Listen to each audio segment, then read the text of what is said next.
Is Tessa Thompson's Amazon film Hedda a true story? Here's what you need to know. If you're craving a dose of elegant drama and emotional chaos this Halloween weekend, you might want to check out Hedda, now streaming on Amazon Prime Video. This stylish new period film, starring the ever-magnetic Tessa Thompson, offers a bold, modern twist on one of the most celebrated plays in theater history.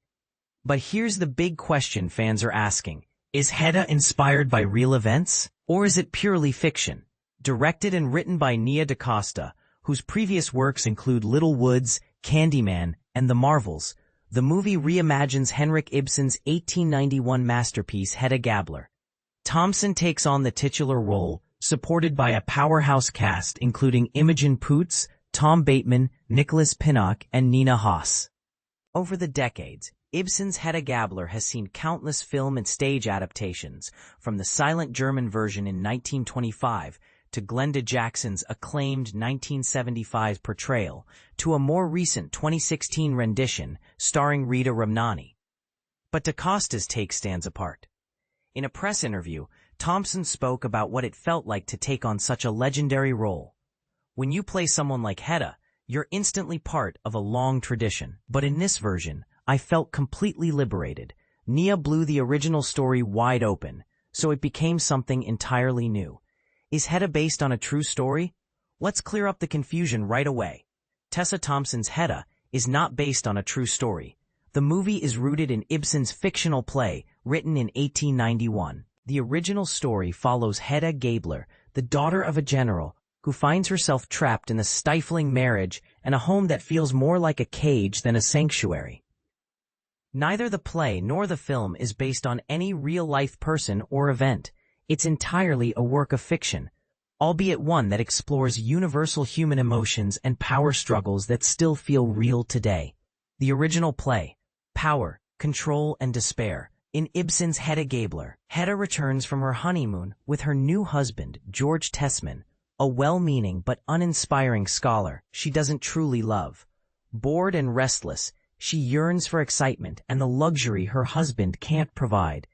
When jealousy and manipulation take over, she burns Eilert's prized manuscript and gives him one of her father's pistols, subtly encouraging him to end his life. Ultimately, when the truth comes to light and she's blackmailed by a judge who knows her secret, Hedda takes her own life too. It's dark, tragic, and utterly gripping, a timeless story of control, frustration, and the quiet rebellion of a woman trapped by societal expectations. DaCosta's 2025 adaptation, a bold, queer reimagining. Here's where things get fascinating and controversial. In DaCosta's version, the story gets a major rework. The character of Eilert becomes Eileen, played by Nina Haas. The change isn't just cosmetic. It transforms the emotional dynamics of the entire story. DaCosta explained, "My goal was to dive deeper into the idea of a woman fighting for autonomy in a world that constantly denies her power." Changing Edler to Eileen allowed that exploration to take on a new dimension. Haas herself was surprised by the shift. Seeing Edler turned into Eileen completely redefined the emotional geometry of the story. Suddenly, it wasn't just about jealousy or ambition. It became this layered, provocative web between Hedda, Eileen, Thea, and Brack. With this gender swap, DaCosta introduces a queer narrative thread that feels both modern and daring. Thea, played by Imogen Poots, who was once a woman leaving her husband for another man, is now portrayed as a lesbian who courageously leaves her husband to pursue love and intellectual partnership with Eileen. Thea might be the bravest character in the film, DaCosta shared. She leaves behind the comfort of social acceptance not just for love, but to claim a place as an intellectual and writer, a role women were rarely allowed to occupy.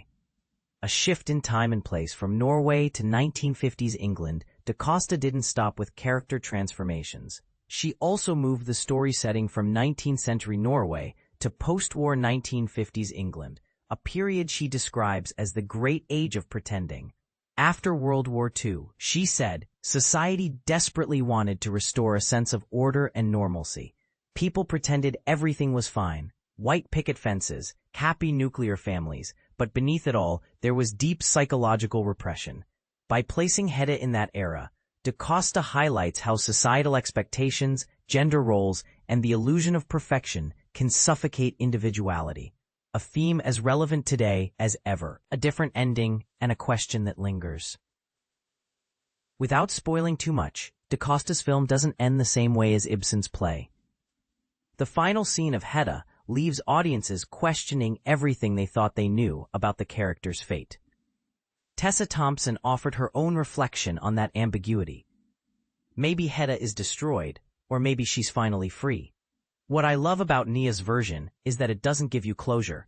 It gives you possibilities. There's a version where Hedda's story ends, and another where it begins again. So, what do you think? Hedda may not be based on a true story, but it captures a truth that feels deeply human. The struggle for freedom, identity, and meaning in a world full of expectations. But here's where opinions might clash. Does reimagining a classic through a queer and feminist lens enhance the original message, or risk distorting it? What's your take? Does Da Costa's modern vision breathe new life into Ibsen's work, or do you prefer the tragic simplicity of the original play? Share your thoughts in the comments below.